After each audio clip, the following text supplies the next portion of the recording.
నమస్కారము. Social post health channel వ్యూవర్స్కి స్వాగతం. నా పేరు doctor Chhaava Anjaneyulu, senior ENT స్పెషలిస్ట్ని. నేను హైదరాబాద్లోని పంజాగుట్లో ఉన్న ఏషియన్ ఈఎన్టీ కేర్ సెంటర్లో ఉన్నాను. ఏషియన్ ఈఎన్టీ కేర్ సెంటర్లో చెవి, ముక్కు, గొంతు సమస్యలకి, వినికిడి సమస్యకి, డిజినెస్ టిన్నిటస్ ప్రాబ్లంకి, ముక్కులో ఉన్న సైనసైటిస్ ప్రాబ్లం, బోన్ వంకరకి, టర్బినేట్ హైపర్ట్రోఫీకి, అలానే గురక సమస్యకి, ఎడినోటాన్సిల్ ప్రాబ్లంకి, వాయిస్ ప్రాబ్లంకి, డిస్ఫేజియా ప్రాబ్లం అంటే తినటం మింగటం ఇబ్బంది ఉన్న వీటన్నిటికి కూడా అవసరమైన టెస్టులు అంటే ప్రాబ్లం ఏంటో కనుక్కోవటానికి వన్స్ ప్రాబ్లం కనుక్కున్న తర్వాత అన్ని రకాల ట్రీట్మెంట్ విధానాలు ఇక్కడ అందుబాటులో ఉన్నవి. మనం పిల్లల్లో చూసినట్లయితే ఇప్పుడు చాలామందికి గురక సమస్య అనేది, స్లీప్ డిస్టర్బెన్స్ అనేది ఎక్కువైపోతుందండి. ఎస్పెషల్లీ పిల్లలు ఒబేసిటీ ఎక్కువైపోతుంది, ఫిజికల్ యాక్టివిటీ తగ్గిపోతుంది, జంక్ ఫుడ్ తీసుకోవటం ఎక్కువైపోతుంది, ప్రాపర్ వెంటిలేషన్ లేకపోవటం ఒకటి. ఇవన్నీ కూడా ఏం చేస్తాయి అంటే పిల్లలకి ఎడినాయిడ్ హైపర్ట్రోఫీ, టాన్సిలర్ హైపర్ట్రోఫీ రావడానికి కారణం అవుతాయి అన్నమాట. ఇప్పుడు మనం చూసినట్లయితే మన చుట్టుపక్కల కూడా పొల్యూషన్ చాలా ఎక్కువైపోతుందండి.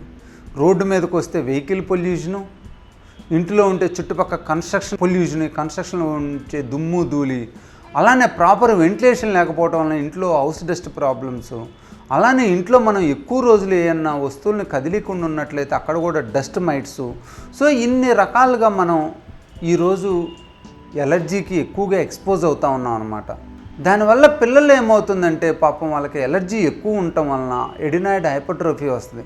వాళ్ళకి ఏమవుతుందంటే ముక్కులు చాలా చిన్న లూమిన్స్ ఉంటాయి అన్నమాట. ఏమాత్రం కొంచెం అయినా ముక్కులో ఉన్న టిష్యూ కానీ, ముక్కు వెనక భాగంలో ఉన్న ఎడినాయిడ్ కానీ, దానికి కింద భాగంలో ఉన్న టాన్సిల్ కానీ ఏమాత్రం కొంచెం సైజు ఎక్కువైనా, దాంతోపాటు ముక్కులో సెక్రీషన్స్ ఎక్కువైనా అంటే మ్యూకాయిడ్ సెక్రీషన్స్ ఎక్కువైనా కూడా పిల్లలు చాలా ఇబ్బంది పడుతూ ఉంటారు. మనకేమవుతుందంటే ముక్కు ల్యూమెన్ ఎక్కువగా ఉండటం వలన కొంచెం టర్బినేట్ హైపర్ట్రోఫీ ఉన్నా, కొంచెం మ్యూకాయిడ్ సెక్రీషన్స్ ఉన్నా అంత ఇబ్బంది పడదు.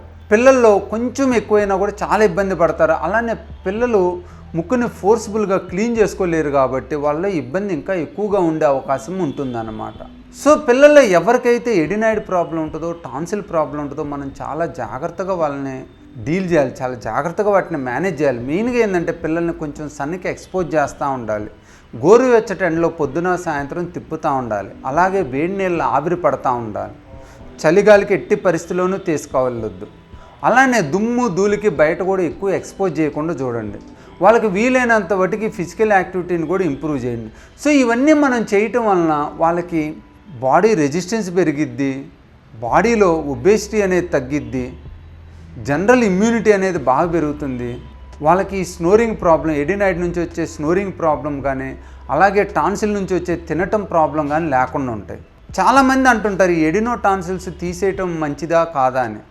యూజువల్గా మనం ప్రాబ్లంగా ఉండే ఎడినో టాన్సిల్స్ తీసేయటం మంచిదండి. ఎందుకంటే ఎడినో టాన్సిల్ ప్రాబ్లం ఉన్నట్లయితే బ్రీతింగ్ అనేది సరిగా ఉండదు. దానివల్ల ఏమవుతుందంటే వాళ్ళకి చాలా ఎనర్జీ రెస్పిరేషన్కి వెళ్ళిపోతా, వాళ్ళకి బాడీలో గ్రోత్ అనేది ఉండదు, వెయిట్ పెరగరు, హెల్తీగా ఉండరు అనమాట. ఇప్పుడు సిక్గా ఉంటుంటారు. యూజువల్గా వీళ్ళకి మనం మందులు ఇచ్చి ప్రికాషన్స్ తీసుకున్నట్లయితే ఎక్కువ మందికి ఇంప్రూవ్ అయ్యే అవకాశం ఉంటుంది. ఎవరికైనా ఒకరికి అలా ఇంప్రూవ్ కానట్లయితే వాళ్ళకి సర్జరీ ద్వారా ఇవాళ చాలా బెస్ట్ టెక్నాలజీ వచ్చిందనమాట. ఎండోస్కోప్తో కోయాబులేటర్ ద్వారా ఎడినాయిడ్ని తీసేస్తాం. యూజువల్గా రిజల్ట్స్ చాలా బాగుంటాయి, మళ్ళీ వచ్చే అవకాశం అస్సలు ఉండదన్నమాట. సో మనం ఎడినో టాన్సిలెక్టమీని కోయాబులేటర్ ద్వారా చేసి వాళ్ళకి బ్రీతింగ్ని ఇంప్రూవ్ చేసి వాళ్ళు హెల్తీ అట్మాస్ఫియర్ని క్రియేట్ చేసినట్లయితే ఫ్యూచర్లో వాళ్ళకి ఎవరికైతే ఈ snoring, obstructive sleep apnoea syndrome నుంచి సైడ్ ఎఫెక్ట్స్ వస్తాయి. ఎస్పెషలీ పిల్లల్లో పల్మనరీ హైపర్ టెన్షన్, కార్డియోమెగల్ అనేది మంచిది కాదనమాట. సో ఎవరికైనా కూడా ఈ స్నోరింగ్ ప్రాబ్లం పిల్లల్లో ఎక్కువగా ఉన్నట్లయితే ఇమీడియట్గా డాక్టర్ గారిని సంప్రదించండి. ఏమాత్రం ఎడినో టాన్సిల్ ప్రాబ్లం ఉన్నా దానికి ఫస్ట్ మందులు వాడండి. తగ్గనట్లయితే సర్జరీ ద్వారా మనం ఆ ఎడినో టాన్సిల్ని తీసేసి పిల్లలకి బాగా హెల్తీ అట్మాస్ఫియర్ని, హెల్తీ లివింగ్ని క్రియేట్ చేయొచ్చు అన్నమాట. సో మీకు ఏమాత్రం ఎడినో టాన్సిల్ ప్రాబ్లం ఉన్నా కూడా మీరు హైదరాబాద్లో ఉన్న ఏషియన్ ఈఎన్టీ కేర్ సెంటర్ని సంప్రదించి అక్కడ ఒకసారి డయాగ్నోజ్ చేసుకుని దానికి అవసరమైన ట్రీట్మెంట్ మెడికల్ కానీ సర్జరీ కానీ తీసుకున్నట్లయితే పిల్లల్లో ఈ snoring problem, obstructive sleep apnoea syndrome problem అనేది పూర్తిగా నయమైపోతుంది.